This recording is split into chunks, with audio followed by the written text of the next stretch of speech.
खबर यह है कि इंडिया का GDP financial year 26 quarter two में 8.2% ग्रो हुआ है और सरकार इस नंबर को काफी एग्रेसिवली पब्लिसाइज कर रही है। नंबर स्ट्रांग है बिल्कुल। इंडिया दुनिया की कई बड़ी इकोनॉमी से फास्ट ग्रो कर रहा है, लेकिन असली सवाल, क्या यह ग्रोथ आम इंडियन की जिंदगी को बेटर बना रही है? बस आसपास देख लीजिए, झुग्गी झोपड़ी में रहने वाले मजदूर, फुटपाथ पर मेहनत करने वाले, ठेला चलाने वाले लोग, नॉन स्टॉप भागते हुए डिलीवरी वर्कर्स और डिग्री के बावजूद स्टेबल जॉब ढूंढने वाली युवा। ग्राउंड रियलिटी और ऑफिशियल नंबर्स मेल नहीं खाते। रियल ग्रोथ को समझने के लिए वे इंडिकेटर्स देखने पड़ते हैं जो आम इंडियन की हालत बताते हैं। सबसे पहले GDP per capita, simple language में हर इंसान का सालाना एवरेज इनकम। वर्ल्ड बैंक 2024 के हिसाब से इंडिया का पर कैपिटा इनकम सिर्फ 2700 यूएस डॉलर यानी कि लगभग 2.5 लाख साल का।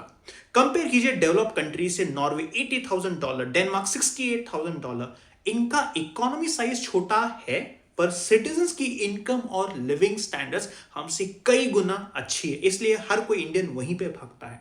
एशिया में भी हम पीछे हैं। श्रीलंका $4,300, वियतनाम 4,200, इंडोनेशिया 5,000 और चाइना तो हमसे बहुत आगे है। कंपैरिजन का कोई मतलब ही नहीं।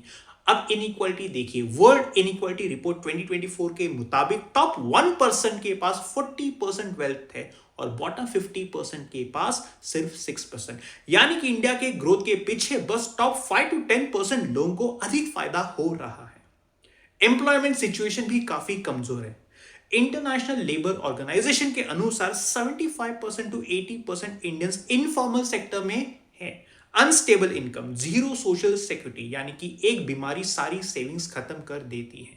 तो हाँ, इंडिया का जीडीपी बढ़ रहा है पर हर इंडियन नहीं। इसीलिए किसी भी पॉलिटिकल पार्टी के ब्लाइंड सपोर्टर मत बनो।